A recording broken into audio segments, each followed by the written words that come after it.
Bag alert, bag alert, bag alert, bag alert, bag alert, folks. That's right. Rhamondre Stevenson gets paid. All right. Yes, we got some motion. We got some friction. We got something to talk about, folks. What does this mean for the future running back contracts?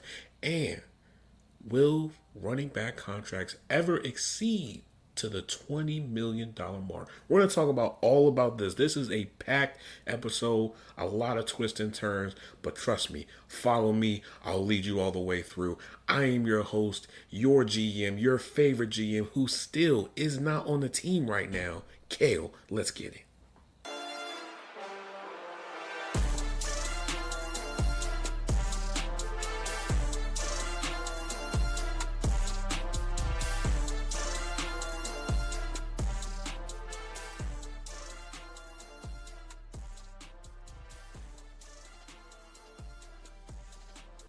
All right, folks. So, this is a little bit of a shocker. I definitely put out that we were going to take a break, just because I knew that there really wasn't going to be anything really to talk about within these next few weeks, because this is the phase where a lot of teams, people in the front office, coaches and whatnot, this is probably going to be the last time that they're going to be able to really spend some time, with family, friends, and, do whatever little things that they need to do for their personal life. Okay. And, we were blindsided with the bag alert. So, with all bag alerts, we got to talk about it. We have to talk about the bag alerts, because why? We value the bag alerts. Always have, always will be value the bag alerts. All right. So let's get into it. So, running back for the New England Patriots, Rhamondre Stevenson inked a 4-year, $36 million extension. $17 million is guaranteed. He will be making $9 million a year, according to Spot Rap. Shout out to Spot Rap. Now, let's look at these stats. Okay, so when you look at these stats, right, according to ESPN, and this is just strictly last season. Okay. He had 156 rushing attempts, 619 yards, 4 touchdowns, and he averaged 4 yards a carry. Okay, cool. Now let's go a little bit deeper and look more into the analytical side of these stats. So according to Pro Football Reference, okay, he had 13 rushing attempts per game, 49.4% rushing success rate. He had 51 receiving receptions, and he had 6.3 receiving yards per reception. Also, I forgot this one. I left this one out. He had 74.5% catching percentage, right? And that was just strictly for last season, right? When you look at Rhamondre Stevenson, right? Rhamondre Stevenson is in a situation where, if we're being real, he probably could have hit free agency, but who was to say he would have been offered a contract that is similar to what the Patriots are offering, right? One can basically say at this point that he is their best running back. Okay, let's face it, folks. There are certain teams, in the league who they value certain positions more than others, right? There are some teams who they value, receivers more than running backs. There are some teams that value running backs over tight ends. It just really depends on, what team it is, right? And and this is this probably opens up to a more broader conversation as a whole. With Rhamondre Stevenson getting paid, the money that he get paid. When you first look at the numbers, you're probably thinking, "Oh man, that's a crazy deal." But when you really break it down, he's not making a whole lot of money. He's only making $9 million a year, which I mean, that's still pretty good money, but you would think by now, at this point with the league making as much money as they're making, that the running back market would sort of catch up just a little bit. Not a whole lot, but just a little bit. And clearly, it hasn't, and it shows. Because when you look at it, for instance, the receiver market blew up over, this offseason. The offensive line market blew up just a little bit, not a whole lot, but just a little bit. But I think it's going to blow up, probably next year. Probably, I don't know. I'm just a GM. We'll figure that out. But that's going to be an episode in itself. Okay, I'm giving you a heads up right now. There's going to be one episode that's going to be dedicated to all, future predictions for certain positions and whatnot. That's going to be a few episodes. I don't know if it's going to be the next one. I don't know, but we'll figure it out. Now, back to the running backs, okay? Running backs, as a whole, even when you look at their franchise tag, it's not even worth a whole lot of money. Like everybody else's franchise tag has gone up, substantially to a good amount. Some franchise tags, numbers are a little bit more than others, but everyone's has gone up just a little bit. And what you're seeing is, the league, well, not really the league, but GMs as a whole, continue to say that, they quote unquote, air quotes, big air quotes, that they don't value the running back market, even though that is a lie. When you look at the recent, running back signings, you look at Christian McCaffrey's deal. You got to look at Saquon's deal. You got to look at Jonathan Taylor's deal. There are teams that are still willing to be the outliers and pay the running back market. Now, are they going to pay them, a boatload of money? No. But is it going to be a substantial amount of money for a running back? Yes, it is, right? And so, in this, before, okay, you know what? This is what I'll do. Before we can talk about the present, we have to talk about the past, right? Because sometimes the past can, answer the questions of the present and the future, right? That's a good quote right there. I'm gonna keep that in my back pocket. When you look at past running back contracts, right? The main three contracts that everybody talks about, and they even do it for me every single time a running back gets signed, is Le'Veon Bell's, Todd Gurley's, and Zeke's, right? Those three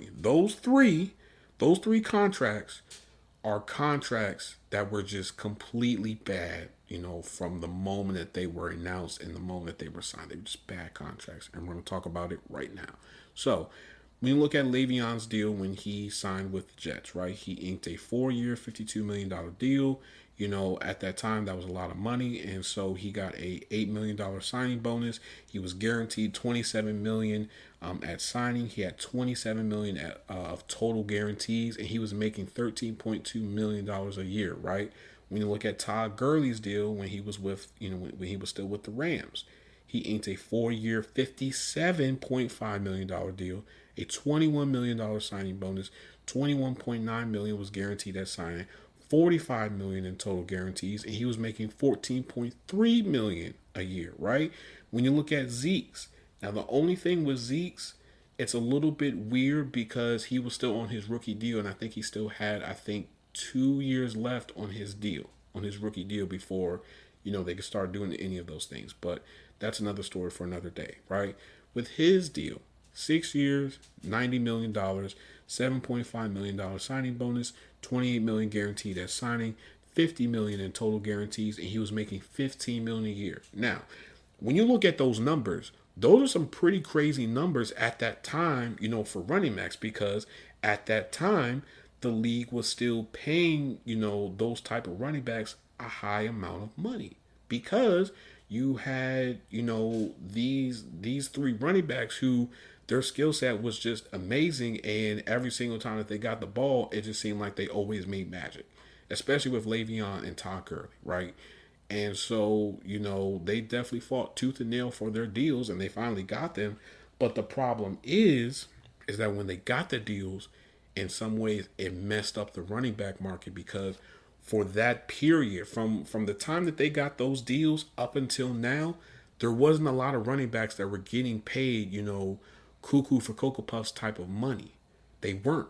They were getting, dimed and nickeled a little bit. They were getting, the $7 or $8 million a year, which that still is good money. However, when you look at all the other positions, on a team, both offensively and defensively, running backs is probably the one position where they're not really making a whole lot of money, and it also doesn't help that their shelf life is not as long as a receiver, a tight end, an offensive lineman, a quarterback, a corner, a D tackle. It's not.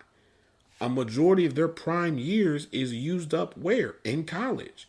So by the time that they get into the league, they got so much wear and tear on their bodies that it's just like, ooh, I don't know if we can give them a second deal. I don't know if we want to give them a third deal. Now, of course, there are running backs, that are outliers in those situations. But for the majority, a lot of running backs don't see a third or fourth contract.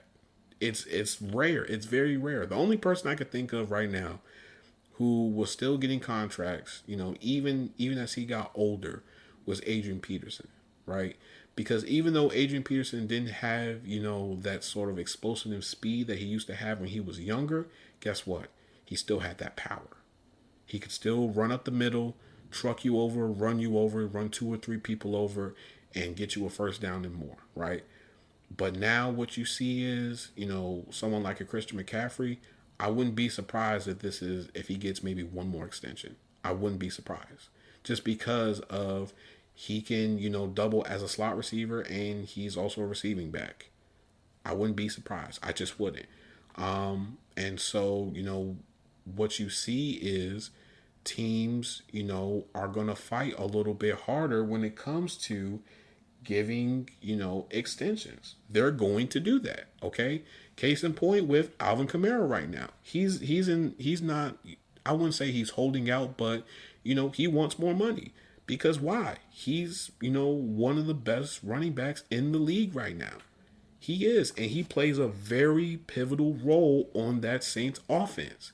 It's not the receivers, it's not Taysom Hill, it's Alvin Kamara. Okay? Without Alvin Kamara, that offense does not run the right way. It just doesn't. And so he feels like he wants to be compensated, just how, like Christian McCaffrey got compensated. Now, do I think he will get anything close to what Christian McCaffrey got? Possibly.